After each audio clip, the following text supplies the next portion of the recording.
आवाज कमी करा, 2 मिनिटं आवाज कमी करा। आज कामगार शक्ती संघटना, राष्ट्रवादी कामगार संघटना आणि महानगरपालिकेच्या वेगवेगळ्या विभागामध्ये काम करणारे सर्व प्रमुख पदाधिकारी यांच्या वतीने आमचे संघटनेचे अध्यक्ष उमेश मेहरे, सिडकोचे अध्यक्ष श्यामा शिरसाट, आमचे रेड्डी विभागाचे अध्यक्ष हकीमभाई मोतीचूर, संजय इंगळे, त्याचप्रमाणे आरोग्य विभागाच्या आमच्या मनीषाताई पाटील, आमच्या एज्युकेशनचे गायकवाड, त्याचप्रमाणे या ठिकाणी वेगवेगळ्या विभागाचे असलेले जानराव खरात आणि इतर सर्व आमचे सहकारी यांनी एक माझा आज वाढदिवस असल्यामुळे या सर्वांच्या वतीने यथोचित सत्कार करण्यात आला।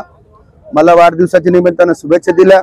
सर्वप्रथम मी या सगळ्या माझ्या सहकार्याचे आभार मानतो आणि त्यांना या निमित्ताने सूचना आणि विनंती करतो की मित्र, वाढदिवस येत असतात जात असतात, परंतु कामगार चळवळीमध्ये काम करत असताना कामगाराचे जे काही व्यथा असतात, विशेष करून कंत्राटी कामगार असेल, सफाई कामगार असेल, वेगवेगळ्या विभागामध्ये काम करणारे जे आमचे कामगार आहेत, जे आज कमी पगारावरती काम करतायत, आपलं कुटुंब सुद्धा व्यवस्थितपणे ते चालू शकत नाही, मुलाचं शिक्षण त्यांना देणं परवडत नाही, त्यांना महिन्याचा खर्च झेपवत नाही, अशा परिस्थितीमध्ये अशा कामगारांना त्यांचं जीवनमान उंचवण्यासाठी त्यांना सेवेमध्ये सामावून घेण्यासंदर्भात आपली लढाई असली पाहिजे आणि या लढाईमध्ये आपण सगळ्यांनी या ठिकाणी मला सहकार्य करण्याची गरज आहे।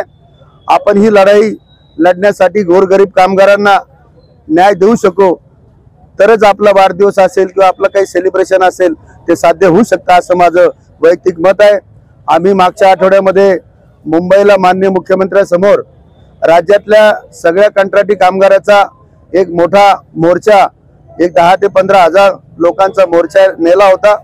त्या मोर्चामध्ये राज्यातल्या 28 महानगरपालिकेचे आमचे सगळे सहकारी सहभागी झाले होते। आमची प्रमुख मागणी होती की जे काही कंत्राटी कामगार म्हणून जे शोषण होत आहे, जे कमी पगारावरती त्यांना काम करण्याची आज वेळ आलेली आहे, एका कर्मचाऱ्याला 60,000 रुपये पगार आहे आणि आमच्या कंत्राटी कामगाराला 10,000 रुपये पगारावर त्याला काम करावं लागतं, हे शोषण आहे, हे सामाजिक शोषण आहे। वास्तविक पाहता कंत्राटी कामगारांना त्याचं जर लग्न ठरवायचं असेल तर त्याला मुलगी सुद्धा दिली जात नाही, कारण तो परमनंट नसतो, तो कायमस्वरूपी नसतो। अशा परिस्थितीमध्ये त्याचं सामाजिक शोषण होतं, त्याचं आर्थिक शोषण होतं, त्याचं कौटुंबिक शोषण होतं आणि तो वेगवेगळ्या मार्गाने नशाखोरीच्या याच्यामध्ये जात असतो। अशा स्थितीमध्ये या गरीब कामगारांना त्याच्या शोषणापासून मुक्त करण्यासाठी आमची लढाई पुढे सुरू राहणार आहे, असे या निमित्ताने मी सगळ्याला सूचित करतो। आणि मला या ठिकाणी बोलवलं, माझा यथोचित सत्कार केला, त्याबद्दल माझ्या सगळ्या सहकार्याचे आभार मानतो। आणि विशेष करून महानगरपालिकेचे आयुक्त या ठिकाणी थांबून मला शुभेच्छा दिल्या, त्यांनी मला स्वागत केलं, मला त्यांनी या ठिकाणी पुढील आयुष्य चांगलं जावं अशी शुभेच्छा परत त्यांनी 2 शब्द सांगितले, त्याबद्दल मी मान्य आयुक्त श्रीकांत साहेबांचं सुद्धा या ठिकाणी अभिनंदन करतो आणि त्यांचं सुद्धा आभार मानतो। धन्यवाद। चे लाडके कामगार नेते सन्माननीय गौतमदादा खरात यांच्या वाढदिवसानिमित्त कामगार शक्ती संघटना छत्रपती संभाजीनगर तसेच राष्ट्रवादी काँग्रेस महानगरपालिका कर्मचारी संघटना महाराष्ट्र राज्यच्या वतीनं